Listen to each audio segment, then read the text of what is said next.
সুবহানাল্লাহ ওয়ালহামদুলিল্লাহ লা ইলাহা ইল্লাল্লাহ সুবহানাল্লাহ। মহব্বতে আরো মহব্বতে লা ইলাহা ইল্লাল্লাহ লা ইলাহা আমারে নূরে ফুতুল জগৎ করলেন অজালা নবী আমারে নূরে ফুতুল জগৎ করলেন অজালা রোজ হাসরে করবেন তিনি উম্মতের ফয়সালা সুবহানাল্লাহ মহব্বতে লা সুবহানাল্লাহ ওয়ালহামদুলিল্লাহ লা ইলাহা ইল্লাল্লাহ লা ইলাহা ইল্লাল্লাহ লা ইলাহা ইল্লাল্লাহ আরশ কুরসি লৌহ কলম সৃষ্টি জাহান অসীমা আরশ কুরসি লৌহ কলম সৃষ্টি জাহান অসীমা যে আল্লাহ খুশি হইয়া নাম রাখলেন হাবিবুল্লাহ সুবহানাল্লাহ লা ইলাহা ইল্লাল্লাহ লা ইলাহা ইল্লাল্লাহ লা ইলাহা নামের সাথে নাম মিশাইয়া যারে আল্লাহ পাঠাইলা যে আল্লাহ দোস্ত বলে তাহার প্রেমে মজিলা সুবহানাল্লাহ মহব্বতে লা সুবহানাল্লাহ ওয়ালহামদুলিল্লাহ ইল্লাল্লাহ লা ইলাহা ইল্লাল্লাহ লা ইলাহা ইল্লাল্লাহ শাহাদাতের বাণী ঠোঁটে আসিলেন কামলিওয়ালা আমখতে ফুটিল নবী নূরে মিন্ন রে আলা সুবহানাল্লাহ আলহামদুলিল্লাহ লা সুবহানাল্লাহ আলহামদুলিল্লাহ ইল্লাল্লাহ লা ইলাহা ইল্লাল্লাহ লা ইলাহা লা ইলাহা ইল্লাল্লাহ মুহাম্মাদুর রাসূলুল্লাহ সাল্লাল্লাহু আলাইহি ওয়াসাল্লাম আল্লাহ আল্লাহ আল্লাহ ইল্লাল্লাহ আল্লাহ আল্লাহ আল্লাহ লা ইলাহা ইল্লাল্লাহ কোন নূর দিয়া আল্লাহ করিয়া সৃজন আরশের পড়ে কুরসির তরে রাখিলেন গোপন নবীজি আল্লাহ আল্লাহ লা ইলাহা ইল্লাল্লাহ আল্লাহ আল্লাহ ইল্লাল্লাহ না জানি তো বাইতে নৌকা না জানি সাঁতার আরে দয়া করে পার করিও জাহান্নাম মাজার নবীজি আল্লাহ লা ইলাহা ইল্লাল্লাহ আল্লাহ আল্লাহ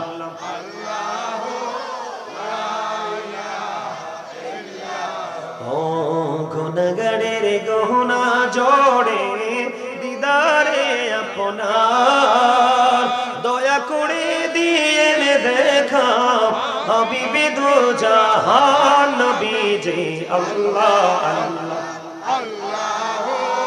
লা ইলাহা ইল্লাল্লাহ আল্লাহ আল্লাহ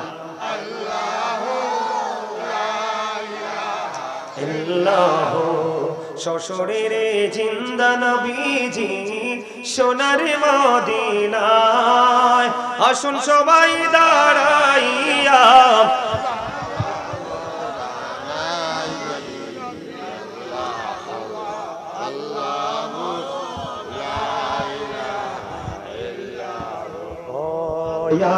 নবী সালাম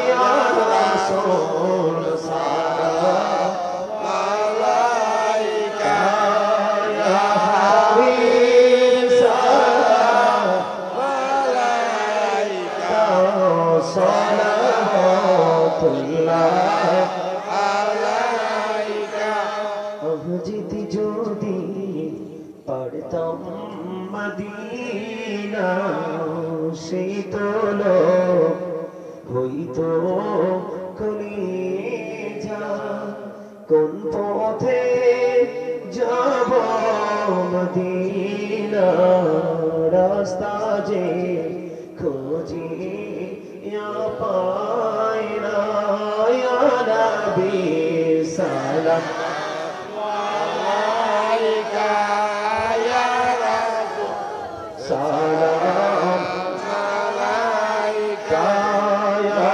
হাবিব সালাম আলাইকা সালাম আলাইকা সবি গো মদিনা হইতে সব কিছু পারে দেখিতে মোদের লাশ কবরে রাখিলে লইলে গো আপন কোলে ইয়া নবী সালাম আলাইকা ইয়া রাসূল সালাম আলাইকা ইয়া হাবিব সালাম আলাইকা সালাম মুস্তাফা জানে রহমত পেলা নাম শুনে বেঁচে में सलाम शुमे बेंच में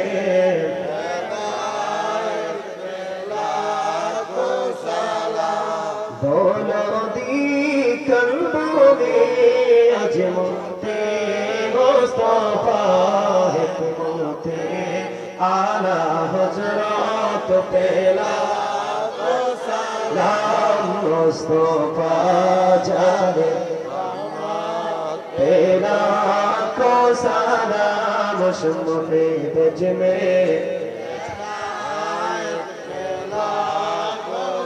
गौसल आजम इमाम तो का वन्ना का जलवाए शानी कुदरत पहला सलाम मुस्तफा जाने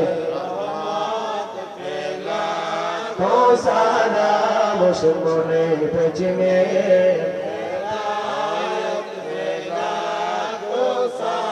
जाए काजे गान खाजा गानी बेने वाज उस महीनों दिनों इल्ला तपेला सलाम मुस्तफा जाने तो सलाम शुमे बेंच में या पक पंजतन लाखों सलाम या पक पंजतन लाखों सलाम या पक पंजतन लाखों सलाम या पक पंजतन लाखों सलाम करबलार कुर्बानी स्मरण करो प्राण भरे সকলে নামাজ পড়ো करबलार कुर्बानी স্মরণ করো प्राण भरे सकले नामाज पढ़ो या हुसैन शाह हुसैन लाखों सलाम या हुसैन शाह हुसैन लाखों सलाम बलगल उला बिकमालिही कशफत तुजा बिजमालिही हसनत जमीओ खिसालिही सल्लल्लाहु अलैहि वालिही सल्लल्लाहु मुहम्मद सल्लल्लाहु সাল্লাল্লাহু মুহাম্মদ সাল্লাল্লাহু الصلاة والسلام عليك يا رسول الله الصلاة والسلام عليك يا حبيب الله الصلاة والسلام عليك يا شافي المجرمين الصلاة والسلام عليك رحمة للعالمين الصلاة والسلام عليك يا نور الله وجبره الأول أرني بجمالك يا رسول الله عطر اللهم قبله الكريم بألف شهر من صلاة وتسليم اللهم صل وسلم وبارك عليه شكرا الحمد لله আমরা একবারে শেষ প্রান্তে চলে আসছি তাই না জি কথা বলেন আমার কাছে বারবার অনুরোধ করা হয়েছে গজল শোনানোর জন্য আপনারা কি গজল পছন্দ করেন সবাই একটু একটা গজল গাইবো আপনারা পারলে আমার সাথে একটু সুর দিবেন হ্যাঁ ইনশাআল্লাহ সুর দিতে পারবেন পারবে আমার সাথে আমার কথাগুলো খেয়াল রাখবেন আমার সাথে একটু সুর দিবেন আমি একটু গজল গাই কারণ নাইলে আপনাদের মনে দুঃখ থাকবে ঠিক না একটা গজল গাই সবার পরিচিত সুর দিতে পারবেন গাইবো আমি তোমার প্রেমের ভিখারি ইয়া রাসূলুল্লাহ ইয়া রাসূলুল্লাহ ইয়া হাবিবাল্লাহ আমি তোমার প্রেমের ভিখারি ইয়া রাসূলুল্লাহ ইয়া হাবিবাল্লাহ আমি তোমার প্রেমের ভিখারি তোমার প্রেমেতে আমার কলিজায় আঙ্গার গো রাসূল কলিজায় আঙ্গার দেখা দিয়ে শান্ত করো সাকিয়ে কৌসার ইয়া রাসূলুল্লাহ ইয়া রাসূলুল্লাহ ইয়া হাবিবাল্লাহ তোমার প্রেমের গো রাসূল নাই যে তুলনা নাই যে তুলনা গো রাসূল নাই যে তুলনা তোমার প্রেমের গো রাসূল নাই যে তুলনা নাই যে তুলনা তোমার প্রেমে জিন্দা হলো উস্তুনে হান্নানা ইয়া রাসূলুল্লাহ সবাই ইয়া রাসূলুল্লাহ ইয়া হাবিবাল্লাহ আমি তোমার প্রেমের ভিখারি এই যাবো দেখাও ধন্য করো মোরে গো রাসূল ধন্য করো মোরে তোমার দিদার বিহনে পরাণ যে বাঁচে না ইয়া রাসূলুল্লাহ ইয়া রাসূলুল্লাহ ইয়া হাবিবাল্লাহ প্রেমের ভিখারি মারহাবা আপনারা আপনাদের ছেলেদেরকে আলেম বানাতে না পারলেও ইসলাম কি জিনিস এটা বুঝাবেন এটা শিখাবেন না হয় আপনাদের অবস্থা আমাদের অবস্থা সামনের দিকে ভালো আমি দেখছি এই যে দেখেন আমি কিন্তু শুরুতে টুপির ওয়াজ করছি না এই যে এখনকার যে ছেলেগুলো আসছে এরা কিন্তু বাড়িঘর থেকে আসছে না দেখেন আমি কিন্তু শুরুতেই কিন্তু টুপির কথা মানে সম্মান করতেছে ভালোবাসতেছে রেসপেক্ট করতেছে এখন আমি যদি না যাই আল্লাহর কাছে যদি তারা নালিশ দেয় আর বাই চান্স আল্লাহ যদি আমাকে প্রশ্ন করে কি জবাব দেব সেই ভয় সেই চিন্তা থেকে এখানে আসা আপনি বুঝতে পারছেন যুবকটা কোথায় গেল আচ্ছা আপনি বলেন একটা উপযুক্ত ছেলে উপযুক্ত মেয়ে দুজন যদি কাছাকাছি হয় অবস্থাটা কেমন হওয়ার কথা বলে না কেন খারাপ না কিন্তু তার সিনায় আল্লাহর ভালোবাসা আল্লাহর প্রতি তার প্রেম ওই যে হিসাব দিতে হবে আল্লাহর আদালতে দাঁড়াতে হবে এটা তার মধ্যে আল্লাহ ঢুকিয়ে দিল ওমর কি বলেছে ওমর বললেন কেউ যদি অপরাধ করতে গিয়ে একবার নিকটবর্তী হয়ে ওখান থেকে যদি ফিরে আসতে পারে রে আমার আল্লাহ তার কবরে মরার পরে 2টা জান্নাতের সুখ দিয়ে দেয় সুবহানাল্লাহ কয়টা জান্নাত বন্ধু ওমর যখন এই শব্দটা ইউজ করেছিল ওই যুবকের কবরে যেই যুবকটা আল্লাহর কথা মনে করে অপরাধ থেকে বাঁচলো, ওখান থেকে ফিরে এসে আল্লাহর ডাকে সাড়া দিয়ে চলে গেল, আল্লাহ তাকে আপন ঘরে নিয়ে গেল। বন্ধু, ওই যুবক যখন শুনতে পারলেন, হযরত ওমর বললেন, দুইটা কবরের সুখ তার নসিবে আছে। ওয়াল্লাহি ও বন্ধু, ওই যুবকের কবর থেকে আওয়াজ আসছে, প্রেমময় আওয়াজ, গায়েবী আওয়াজ, ওই যুবকের কবর থেকে বের হয়ে আসছে, ডেকে ডেকে বলতেছে, ও গো, আপনি যেটা বলেছেন সেটাই সত্য। আমাকে যখন কবরে রাখা হলো, কবরে রাখার পর পরই আমার কবরে আমার আল্লাহ দুইটা জান্নাতের সুখ তিনি দিয়ে দিয়েছে। আমার ওয়াজটা সত্যি কি আপনারা কিছু শিখতে পারছেন? আমার কিন্তু আলোচনা সারা সময় হয়ে গেছে, প্রায় 12টা, একটু পরে 1.5 ঘন্টা হয়ে যাবে, কিন্তু আমার কাছে মনে হচ্ছে আপনাদেরকে আমি অ্যাক্টিভ করতে পারলাম না। যদিও সময়টা কাছাকাছি চলে আসছে, তারপরও আমি আপনাদেরকে ছোট্ট আরেকটা হাদিস শোনাতে চাই, শুধু শেখার জন্য। বলবো? কে কি শুনতে রাজি? হাত তুলে দেখান।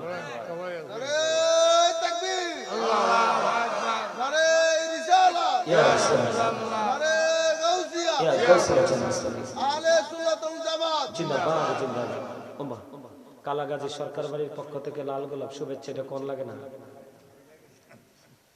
আপনারা একটু একটু একটু হাসানোর জন্য এই লাইনটা বলছি, কিন্তু আপনারা এই কথাটা একটু মজা করে নিতে পারেন নাই। আমি বলি, খাবারে লবণ না দিলে যেমনি খাবার মজা হয় না, ঠিক তেমনি আপনি যতক্ষণ না পর্যন্ত প্রেমিক হতে না পারবেন, ততক্ষণ আল্লাহ রসুলের গোলামি আপনার কাছে মজা লাগবে না। আর যতক্ষণ আপনি প্রেমে পড়তে না পারবেন, ততক্ষণ মজা লাগবে না। আর মজা যতক্ষণ না পাবেন, ততক্ষণ আপনাকে পৃথিবীর কেউ আপনাকে আল্লাহ রসুলের দিকে ধাবিত করতে পারবে না। আমল করার আগে একটু প্রেম করতে হবে। কার সাথে? আল্লাহ এবং আল্লাহর রাসূল। আগে প্রেম রাসূলের সাথে করতে হবে। কার সাথে? কারণ আমি বলছি না, আল্লাহ বলেছেন, সে বলুন, ইফ ইউ ট্রু লাভ আল্লাহ, যদি তোমরা আল্লাহকে ভালোবেসে থাকো, ফলো মি মুহাম্মদ সাল্লাল্লাহু আলাইহি ওয়াসাল্লাম, মুহাম্মদ সাল্লাল্লাহু আলাইহি সাল্লামের অনুগত হয়ে যাও, আল্লাহ উইল লাভ ইউ, আল্লাহ তোমাদেরকে ভালোবাসবে, এন্ড ফরগিভ ইউর সিনস, আল্লাহ তোমাদের সমস্ত জীবনের গুনাহ মাফ করে দিবে। আমিন।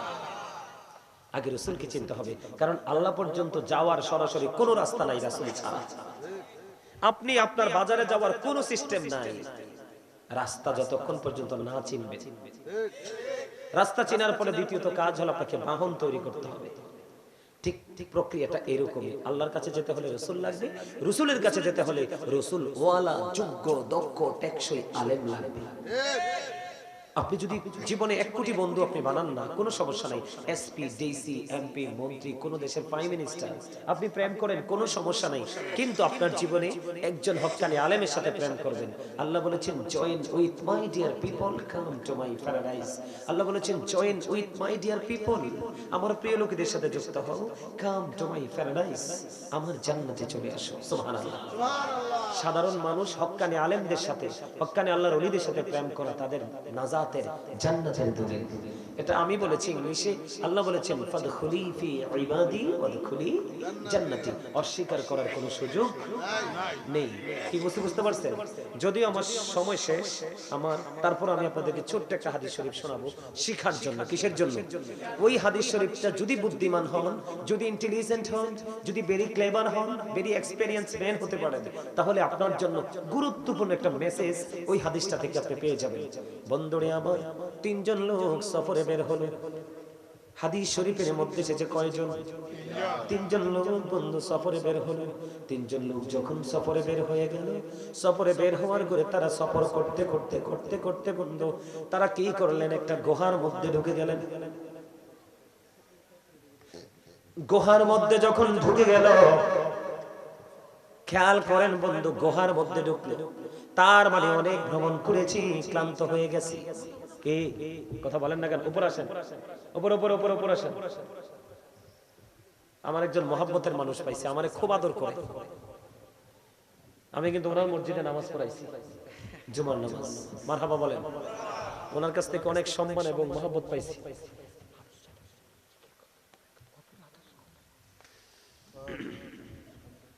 আমার দিকে তাকা। 3 জন লোক বন্ধু সফরে বের হলো, তারা গুহার মধ্যে ঢুকলো। গুহার মধ্যে ঢুকার পরে বন্ধু এবার কি করলেন? আমার দিকে তাকান। তারা যখন গুহার মধ্যে ঢুকলো, তিনজন লোক ঢুকতে দেরি আল্লাহর পক্ষ থেকে কুদরতি এক বিশাল পাথর এসে ওই যে প্রবেশ পথ ছিল গুহার, ওই প্রবেশ পথটুকু বন্ধ করে দিছে। সুবহানাল্লাহ। কি করে দিছে? বন্ধ করে দিছে। এটা কি বিপদ না? বিপদ, ভয়ঙ্কর বিপদ। বন্ধু, যখন এই পাথর পড়ে গেল, তিনজন মনে মনে চিন্তা করলো, আমরা যে বিপদের মধ্যে পড়লাম পৃথিবীর কেউ তো জানে না, একমাত্র জানে আল্লাহ। এমন পাথর পৃথিবীর কেউ ওই পাথর সরাতে পারবে না যদি মাত্র আল্লাহ না সরায়।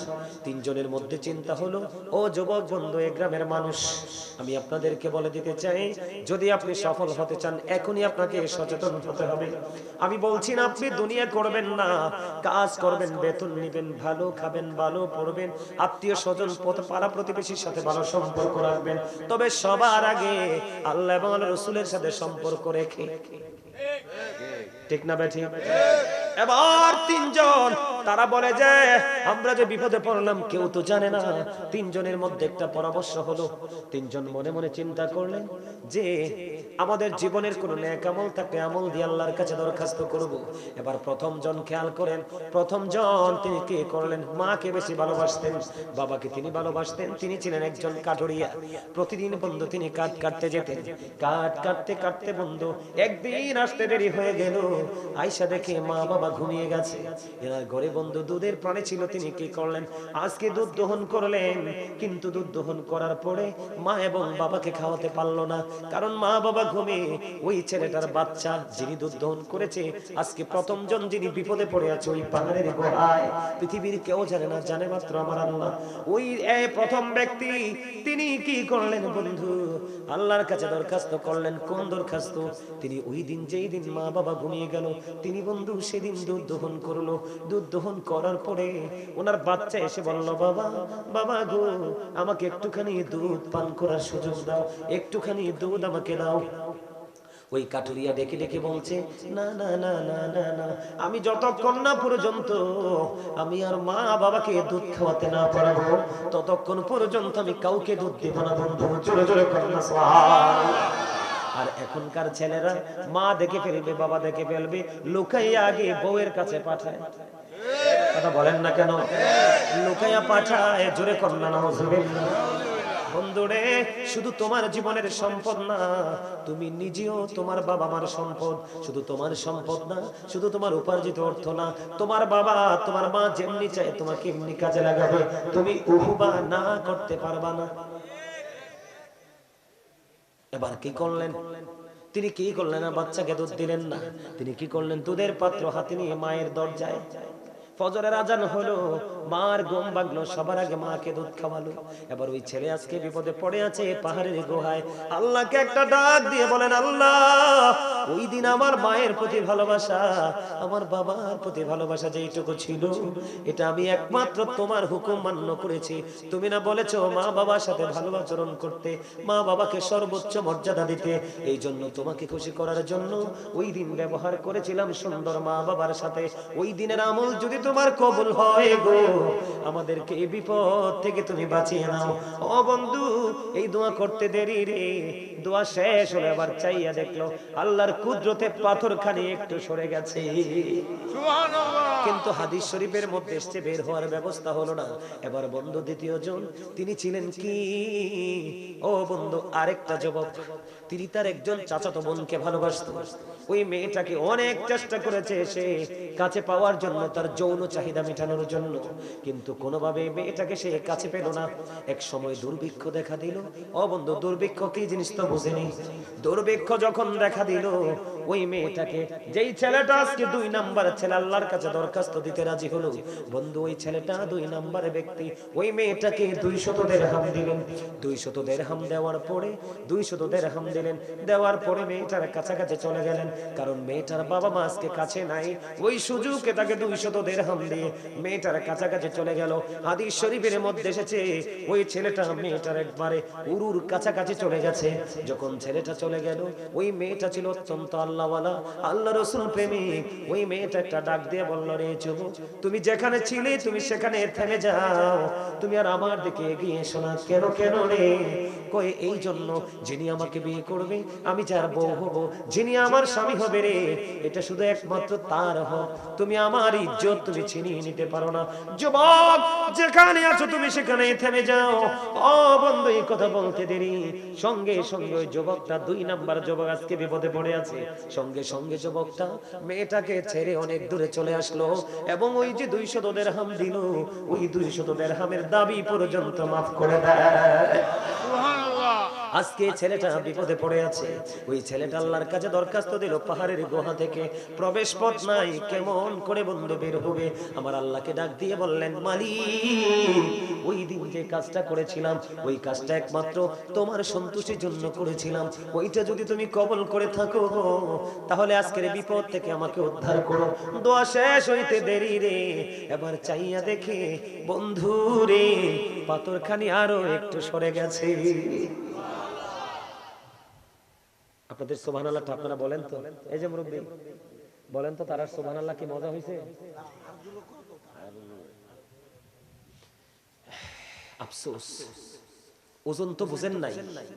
ছেলেটা মেয়েটার একবারে কাছাকাছি, তাদের মনের আশা পূরণের একদম ধার প্রান্তে, কিন্তু মেয়েটা আপত্তি করল। দুজনের মধ্যে কত আল্লাহ আল্লাহ রাসূলের প্রতি প্রেম, দুজন দুজনকে ছেড়ে আজকে সে বিপদ। আল্লাহকে ডাক দিলেন, আল্লাহ আজকে পাথর সরিয়ে দিলেন। জোরে কন্যাস কথা। এই ছেলের কি কবরে ভয় আছে? না, নাই তো। এবার বন্ধু তৃতীয় জনের আমল দেখেন, আমার দিকে তাকান। আমাদের দেশে আমরা অনেক কাজের লোক দিয়ে কাজ করাই কিনা? আমরা কিন্তু কাজের লোককে 2 টাকা কম দিতে পারলে খুশি হই। তৃতীয় জন গভীর মনোযোগ, এইটা গুরুত্বপূর্ণ আমল, গুরুত্বপূর্ণ শিক্ষা। এইটা যদি আপনার জীবনে গুরুত্বপূর্ণ জায়গায় দাঁড়িয়ে যায়, আপনার লাইফ বন্ধু পুরোপুরি আলোকিত হয়ে যাবে। জোরে জোরে কথা সুবহানাল্লাহ। তৃতীয় জন একজন রাখাল, একজন কাজের লোক ছিল। তার কাজ করার পরে তার কাছ থেকে তিনি কিনেননি, বেতন নেননি। বেতন না নিয়ে তিনি চলে গেল। বেতন না নিয়ে বন্ধু তিনি চলে গেলেন। কি করলেন? বেতন না নিয়ে তিনি চলে গেলেন। চলে যাওয়ার পরে অনেক পরে তৃতীয় জন তিনি মালিকের কাছে ফিরে আসলো, এসে বলল, মালিক, আপনার কি মনে পড়ে গো, আমি আপনার এখানে একদিন কাজ করেছিলাম, এখান থেকে কিন্তু আপনার এখান থেকে কাজ করে আমি বেতনটা নেইনি, আপনার কাছে বেতনটা রয়ে গেছে, আপনি কি আমার বেতনটা আজকে আমাকে ফিরিয়ে দিবেন? এবার ওই তৃতীয় জন তিনি বললেন, ওই যে মাটির দিকে নজর দাও, মাটির দিকে নজর দিয়েছে, দেখো ওই যে পশুগুলো আছে সবগুলো পশু তোমার। সুবহানাল্লাহ বলেন না? ওই কৃষক, ওই ফার্মার আশ্চর্য হয়ে গেল, কাজের লোক তো অবাক হয়ে গেল। আপনি কি আমার সাথে ঠাট্টা করছেন? না না না, তোমার সাথে কেন আমি ঠাট্টা করব? তুমি যেই দিন আমার কাছে তোমার এই পারিশ্রমিকটা রেখে দিয়েছিলে, ওই দিনই আমি পারিশ্রমিকটা এখানে কি করেছি? ইনভেস্ট করেছি। যেমন একটা মুরগি কিনলে বড় হয়ে ডিম দেয়, বাচ্চা দেয়, একটা গরু কিনলে বড় হয়ে বাচ্চা দেয়, ছাগল কিনলে বড় হয়ে বাচ্চা দেয়, এমনি করে করে বন্ধু, ও বন্ধু, পশুর পালটা বড় হতে লাগলো। যেদিন তুমি তোমার এই অর্থটা রেখে গিয়েছিলে, সেই দিন থেকে আমি ইনভেস্ট করেছি, আজ পর্যন্ত এই পর্যন্ত দাঁড়িয়েছে, এই সবগুলো তোমার, তুমি নিয়ে যাও। বন্ধু, এই লোকটা হলো আজকে বিপদগ্রস্ত তৃতীয় জন। এই ব্যক্তি আল্লাহর কাছে দরখাস্ত করলো, আল্লাহ, আমার কাছে যে হকটা পাওনা ছিল আমি এটা তাকে ফেরত দিয়ে দিলাম, আমি এটা তাকে ফেরত দিয়ে দিলাম একমাত্র তুমি আল্লাহর দিদারের আশায়, তোমাকে খুশি করার জন্য। ওইটা যদি তোমার কাছে পছন্দ হয় গো, আজকে আমাদেরকে বিপদ থেকে উদ্ধার করো। দোয়া শেষ হইতে দেরি রে, আল্লাহর কুদরতে পুরো পাথর সরে যায়, তারা সবাই বিপদ মুক্ত হয়ে নিরাপদ হয়ে যায়। হিসাব কিছু বুঝতে পারছেন? এই চরিত্র আমাদের মধ্যে থাকবে কখন?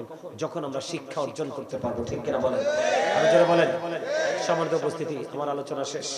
আমার আলোচনা যদি কেউ কষ্ট পেয়ে থাকেন আল্লাহর রাস্তায় ক্ষমা করবেন, ভালো লেগে থাকলে আমল করার চেষ্টা করবেন। আমি এখন একটু জিকির করব, জিকির করে আমি কিয়াম করব। কিয়ামে যখন দাঁড়াবো আপনারা সবাই নিজ নিজ দায়িত্বে ভাবে কাতারবদ্ধ হয়ে যাবেন। রাজি আছেন? রাজি আছেন? এরপর আপনারা বসবেন, বসার পরে কি করতে হবে সেটা আমি বলবো। রাজি আছেন তো? আমার সাথে জিকির করেন। জান্নাতের বাগানে আসছি তো আমরা একটু ফল খেয়ে নেই, ঠিক কিনা বলেন? কারণ একটা হলো দেহ আর একটা হলো আত্মা। দেহের খাবার পৃথিবীর সব জায়গায় পাওয়া যায়, কিন্তু রুহের খাবার পৃথিবীর যেই কোনো জায়গায় পাওয়া যায় না। মসজিদে গেলে পাওয়া যায়, মাহফিলে গেলে পাওয়া যায়, আল্লাহর ওলির খানকায় গেলে পাওয়া যায়, আলেমদের সাথে 10 মিনিট বসলে পাওয়া যায়, ঠিক কিনা বলেন? এটা হচ্ছে রুহের খাবারের জায়গা। আর রুহের খাবার হলো জান্নাতীদের জন্য খাবার হলো, একটু জিকির করেন, সুবহানাল্লাহ ওয়ালহামদুলিল্লাহ লা ইলাহা ইল্লাল্লাহ সুবহানাল্লাহ।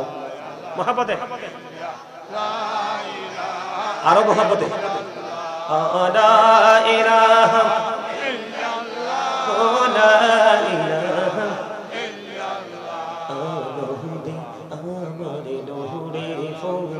জগত করলেন অজালা নবী, আমার নূরের ফতুর জগত করলেন অজালা। রোজ হাসরে করবেন তিনি উম্মতের ফয়সালা। সুবহানাল্লাহ। মহব্বতে